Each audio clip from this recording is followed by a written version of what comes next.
बाबर की विरासत को इस देश से पूरी तरह से मिटा देना चाहिए। किसी को भी आज के मुसलमानों की पहचान को इस इंसान से जोड़ने का गुनाह नहीं करना चाहिए, क्योंकि ये किसी भी तरह से एक सच्चा मुसलमान नहीं है। श्री राम ने कभी ये दावा नहीं किया कि वो हिंदू हैं, लेकिन आज वो इस देश में एक आइकॉन है, क्योंकि उनकी वजह से सही तरह के गुण फैल रहे हैं जो दुनिया में महान सभ्यताएं बनाने के लिए जरूरी है।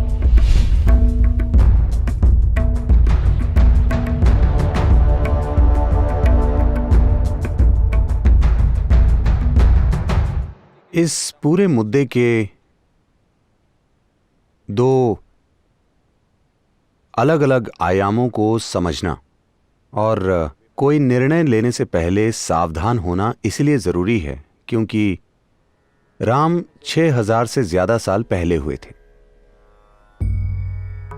उन्होंने क्या किया और क्या नहीं किया, दक्षिण भारत में इस पर काफी चर्चा होती है। उत्तर भारत में इन चीजों पर चर्चा नहीं होती, वो बस उनकी पूजा करते हैं। दक्षिण भारत उन पर कुछ चर्चाएं करता है, लेकिन 6000 साल पुराना आइकॉन जिन्होंने लोगों को पवित्रता की दिशा में, सच्चाई की दिशा में और आपस में करुणा रखने की दिशा में प्रेरित किया है, वो भी हजारों पीढ़ियों को। आपको इस आइकॉन से छेड़छाड़ नहीं करनी चाहिए। इससे फर्क नहीं पड़ता कि ऐतिहासिक रूप से क्या सही है और क्या गलत, क्योंकि वास्तविकता तो कोई भी नहीं जानता। हर कोई बस वही सामान्य कहानी जानता है कि वो कहां गए, क्या हुआ, उनके जीवन में क्या घटनाएं हुई थी, उन्होंने क्या किया, उन्होंने ऐसा क्यों किया। आप इसका विश्लेषण नहीं कर सकते, आप उनके मनोरोग चिकित्सक नहीं हैं। मैं यूथ एंड ट्रूथ अभियान के किसी कार्यक्रम में था और कोई कह रहा था उनमें असुरक्षा का भाव था। मैंने कहा आप उनके मनोरोग चिकित्सक नहीं हैं। 6000 साल पहले वो इंसान सुरक्षित था या असुरक्षित आपको कैसे पता? ये बकवास है। लेकिन वो एक आइकॉन है जिन्होंने पीढ़ियों तक लाखों लोगों को प्रेरित किया है। आपको उससे छेड़छाड़ नहीं करनी चाहिए, क्योंकि मानवता को ऐसे आइकॉन की जरूरत है। आप राम को ले सकते हैं, कृष्ण को ले सकते हैं, जीसस को ले सकते हैं, बुद्ध को ले सकते हैं और उनकी कमियां निकाल सकते हैं और आज कह सकते हैं देखिए उन्होंने ये किया, ये ठीक नहीं था, वो ठीक नहीं था, वो जातिवाद करते थे, ऐसे वैसे। ये बकवास है। ऐसी चर्चा उनके बारे में उचित है जो आज दुनिया में मौजूद हैं। वो 6000 साल पहले थे। आप उन पर अब फैसला सुनाना चाहते हैं? नहीं, वो मानवता की मदद कर रहे हैं एक आइकॉन के रूप में। आपको इस आइकॉन से छेड़छाड़ नहीं करनी चाहिए। वो किस बात के आइकॉन है? वो स्थिरता के आइकॉन है। वो जल्दबाजी में कदम नहीं उठाते। जब कदम उठाना होता है तो वो निर्णायक कदम उठाते हैं, लेकिन किसी बात पर प्रतिक्रिया नहीं देते। वो सचेतन होकर काम करते हैं। युद्ध हो तो वो युद्ध करेंगे और समर्पण करना हो तो समर्पण, राज्य छोड़ना हो तो राज्य छोड़ देंगे, लेकिन सब कुछ चेतना में और संतुलित तरीके से। इसी वजह से आज हम उनकी पूजा करते हैं, क्योंकि उनमें आजादी है जीवन के नाटक से गुजरने की। उनके जीवन में हद से ज्यादा नाटक है, लेकिन वो उससे सहजता से गुजरते हैं, वो भी बिना किसी प्रतिक्रिया के।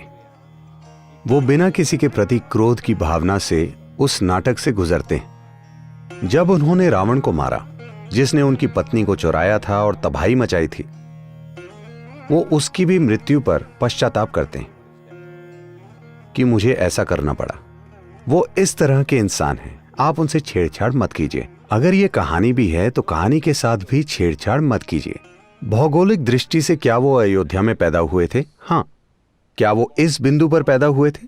क्या आप खुद जानते हैं कि आप किस बिंदु पर पैदा हुए थे? हेलो, 6000 साल पुराने इंसान की बात भूल जाइए, आप तो अभी जिंदा हैं। क्या आप जानते हैं कि आपकी मां ने आपको ठीक किस बिंदु पर जन्म दिया था?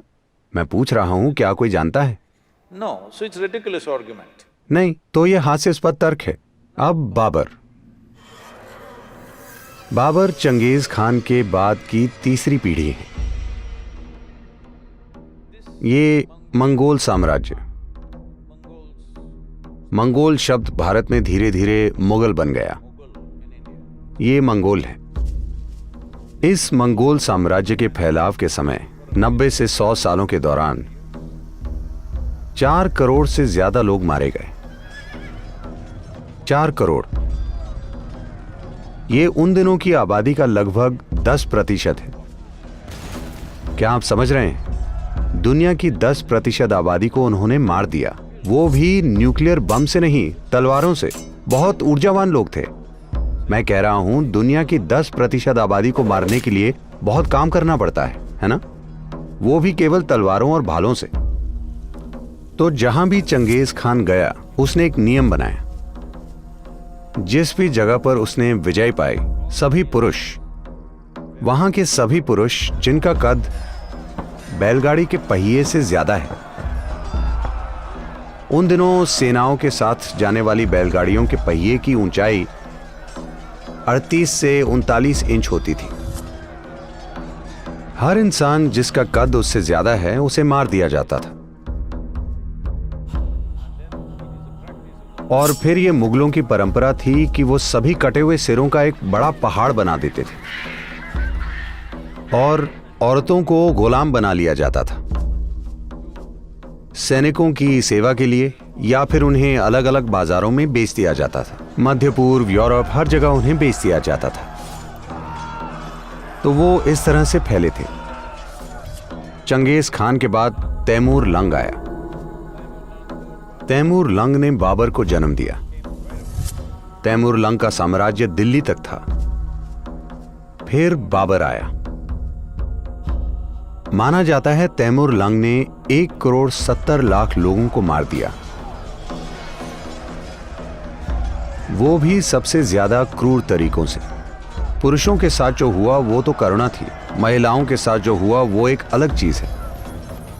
मैं विस्तार में नहीं जाना चाहता, लेकिन उनके साथ सबसे भयंकर चीजें हुई। जब बाबर आया तो उस दौरान गुरु नानक भी मौजूद थे। गुरु नानक एक बहुत ही शांत, बिल्कुल प्रतिक्रिया न करने वाले और एक आत्मज्ञानी मनुष्य थे। वो बोले, एक मौत का दूत आया है, और ये उन्हीं के शब्द हैं। वो बोले, मैं अपने शब्दों में कह रहा हूं, वो बोले, ये जहां भी गया इसने हजारों लोग मार दिए। जिस भी शहर में ये गया, इसने सभी पुरुषों को मार दिया, शहर को जला दिया, स्त्रियों और बच्चों को गुलाम बना लिया।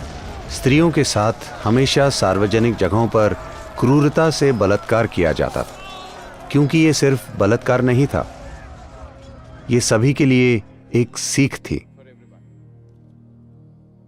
और बाबर ने हजारों हिंदू स्त्रियों को कंधार और काबुल के बाजारों में बेच दिया, हजारों स्त्रियों को। सौभाग्य से वो भारत में सिर्फ 4 साल रहा और वो मर गया। तो बाबर की विरासत को इस देश से पूरी तरह से मिटा देना चाहिए। इन सब से बढ़कर किसी को भी कभी भी आज के मुसलमानों की पहचान बाबर से नहीं जोड़नी चाहिए, क्योंकि वो इतना बड़ा अत्याचारी था कि वो अत्याचार नहीं करता था, वो खुद एक अत्याचार था। चंगेज खान धर्म के लिए नहीं मारता था, वो बस ताकत और विजय पाना चाहता था। तैमूर लंग भी काफी हद तक विजय ही पाना चाहता था, पर उसमें थोड़ा सा धार्मिक रंग था। लेकिन बाबर ने चीजों को धार्मिक मायने देकर उनका बहुत शक्तिशाली तरीके से इस्तेमाल किया, और इससे उसे मारने के लिए और ज्यादा ताकत मिल गई, क्योंकि उसे लगा वो जिहाद कर रहा है। कई बार उसने मुस्लिम शहरों पर भी हमले किए, मुस्लिम आबादियों को भी उसने मारा। तो उसने धर्म का अपनी सहूलियत के हिसाब से इस्तेमाल किया, अपने हिसाब से। तो उसका मस्जिद बनाना धार्मिकता या भक्ति की वजह से नहीं था, ये प्रार्थना के लिए नहीं बनाई गई थी, ये भी शासन की स्थापना का एक तरीका था। चाहे वो हिंदू मंदिर हो या जैन मंदिर, उसने सब कुछ तोड़ा। उसने एक प्रमुख जैन मंदिर इसलिए तोड़ दिया क्योंकि वहां की गुफा में उन्होंने नग्न मूर्तियों की निकाशी की थी। तो उसने ये सुनिश्चित किया कि पूरा मंदिर ही नष्ट हो जाए। इस इंसान और उसकी विरासत को भुला दिया जाना चाहिए। किसी को भी अपनी पहचान इसके आधार पर नहीं बनानी चाहिए, क्योंकि इससे एक अच्छे भविष्य का निर्माण नहीं होगा। किसी को भी आज के मुसलमानों की पहचान को इस इंसान से जोड़ने का गुनाह नहीं करना चाहिए, क्योंकि ये किसी भी रूप में एक सच्चा मुसलमान नहीं है, ये किसी भी तरह का भक्त नहीं है, ये सबसे बुरी किस्म का तानाशाह है जिसने धर्म के नाम पर बहुत ही शक्तिशाली तरीके से खुद को असरदार बनाया। जहां कहीं भी वो गया, इससे उसे एक नए स्तर का अधिकार मिल गया जो चंगेज खान के पास नहीं था, क्योंकि उसने विजय पाने के लिए धर्म का इस्तेमाल नहीं किया था। तो ये अत्याचार हुए हैं। हमें इन चीजों को नहीं भूलना चाहिए, हमें इन्हें याद रखना चाहिए, लेकिन हमारे अंदर इसे लेकर कड़वाहट नहीं होनी चाहिए। हमें याद रखना चाहिए कि हमें यह सुनिश्चित करना होगा कि ऐसी चीजें दुनिया में कहीं भी फिर कभी ना हो। लेकिन अगर इतिहास की वजह से हम कड़वाहट पैदा करते हैं तो जानबूझकर या अनजाने में हमसे वही अत्याचार एक बार फिर से होने की गुंजाइश है। हमें लगता है प्रतिक्रिया अच्छी चीज है। नहीं, प्रतिक्रिया किसी भी भयंकर काम से किसी भी रूप में अच्छी नहीं है। दोनों एक ही चीज हैं। तो बाबर की विरासत जानी ही चाहिए। राम, उन्हें एक धार्मिक इंसान के रूप में मत देखिए, क्योंकि उन्होंने कभी नहीं कहा मैं हिंदू हूं। हेलो, क्या उन्होंने कभी यह कहा मैं हिंदू हूं? वो इस संस्कृति के प्रतिनिधि हैं, क्योंकि वो स्थिरता, संतुलन, शांति और न्याय के प्रतिनिधि हैं। वो जहां भी गए उनकी यही कोशिश रही कि लोगों को न्याय कैसे दें। अपने राज्य के लोगों को न्याय देने के लिए वो खुद चरम स्तर के कष्ट और मुसीबतों से गुजरे। आपको इसी इंसान की जरूरत है। मैं चाहता हूं कि हिंदू और मुसलमान दोनों ये याद रखें।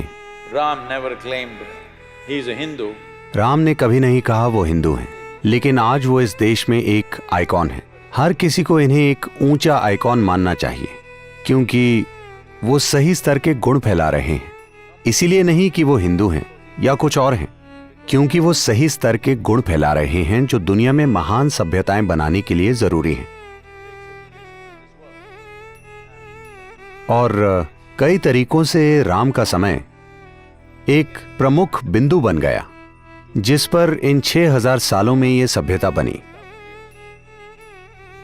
इसी वजह से स्वतंत्रता संग्राम के दौरान भी महात्मा गांधी लगातार राम राज्य शब्द का प्रयोग करते रहे। सबसे अच्छे प्रशासन वाले और पूरी तरह न्यायपूर्ण राज्य का मतलब राम राज्य। आज भी जब हम राम राज्य कहते हैं तो हमारा मतलब होता है बहुत ही न्यायपूर्ण और उचित राज्य, ना कि शोषण वाला राज्य और ना ही तानाशाही वाला राज्य। और हम भारत को ऐसा ही बनाना चाहते हैं कि ये न्यायपूर्ण और उचित राज्य हो यहाँ रहने वाले सभी लोगों के लिए, ना कि तानाशाही वाला राज्य। तो उसके लिए आपको राम की जरूरत है।